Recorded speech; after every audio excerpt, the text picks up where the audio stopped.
Political violence erodes the very foundations of our nation. The concepts of freedom of speech, of peaceful transitions of power, of a democratic government at its core, these cannot exist if political violence is allowed to fester and to go unchecked.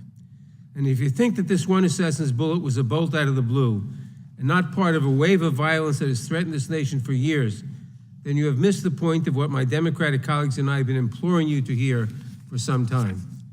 Election workers, many of them working for free, face near constant threats of violence. In one recent instance, an Indiana man pleaded guilty to threatening to kill an election worker who said that there were no irregularities in a recent election. That man said, quote, 10 million plus patriots will surround you when you least expect it and will expletive kill you, close quote. That is political violence.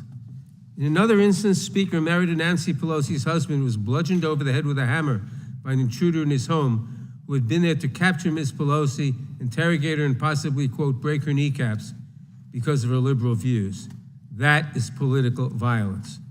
The death threats surging against Vice President Harris, former President Obama and his wife Michelle, and Governor DeSantis, as well as many others, including videos online of individuals holding guns making assassination threats.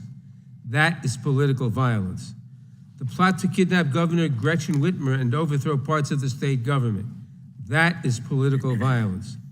The brutal, deadly attack 3 years ago against this very building, with rioters breaking through police barriers to run through these halls chanting, "Kill Nancy," and "Hang Mike Pence," and even hanging a noose outside the building. These rioters battering Capitol Police officers and forcing members of Congress and their staffs to go into hiding, squatted in spaces under desks or in closets. That is political violence. This assassination attempt, as horrific as it is, should surprise no one.